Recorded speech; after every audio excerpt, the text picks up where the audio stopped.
Minister, in Division 5, Part 5, your government is once again asking for unprecedented powers to be able to exempt any entity or company from any law or regulation in Canada with the exception of the Criminal Code. Would this include the Conflict of Interest Act? Yes or no?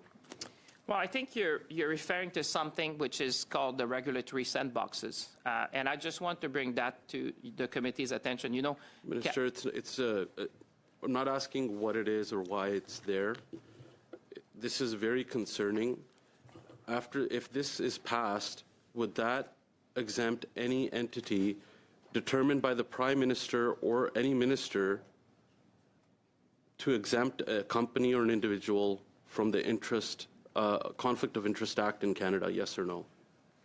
Madam Chair, I was just trying to provide background. You know, Canada is catching up, I would say, with other OECD Minister, countries and the G7. This is a very concerning fact that's inside the budget. Would, after these powers are granted to a Prime Minister or Minister, would they be allowed to exempt a company or an individual to be exempt from Canada's law, which is the Conflict of Interest Act? Yes or no?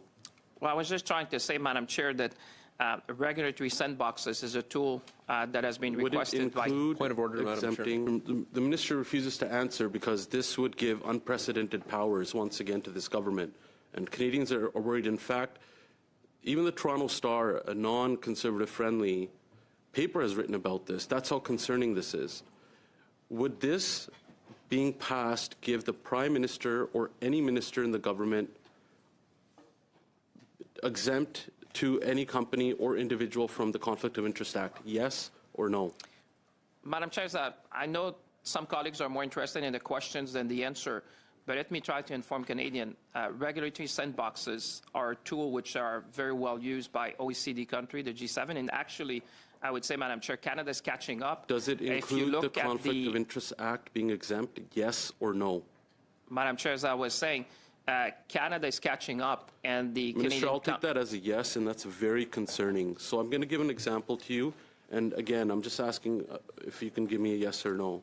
If a company like Brookfield has been looking to get a contract from either the Prime Minister or any minister in the government, would they be exempt from the Conflict of Interest Act, knowing very well of the Prime Minister's declared conflict of interest after this passes? Yes or no? Madam Chair, I'm sure the business people who are watching this morning are a bit surprised. Everyone thought in this country that the Conservative would be business-friendly. This is a request from the business sector and Canadian innovators for Canada to catch up with other G7 countries. Mr. Fragis-Gatos, point of order. Again, we want to hear the answer. Minister, I will take your non-answer as the conflict of interest would not, the Act would not apply to a company or an individual if any Prime Minister or Minister grants them those powers and a contract under the government, which is concerning because that means a company like Brookfield that obviously has conflict of interest with the Prime Minister could be awarded a contract and been given Canadians money without having the Conflict of Interest Act apply to them with these powers. Now, I have another question for you. Under this division and this part, would this also give the power to exempt any company or person from the Investment Canada Act? Yes or no? Madam Chair, let me try to explain to Canadians that what we call regulatory sandboxes is subject to a number of safeguards. Let me just list a number of them. So would the safeguard, let's go off of that. You said it has a safeguard. Does the safeguard help to prevent a company like Brookfield from being awarded a contract and exempt from the Conflict of Interest Act? Yes or no? Madam Chair, as I was trying to explain to Canadians, there's a number of safeguards in the Act. Does the safeguard include conflict of interest? Yes or no? Madam Chair, as I said, I feel there's some who are more interested in the questions than the answer, but Canadians, I think, would rather hear the answer Minister, this is very concerning that you can't answer this.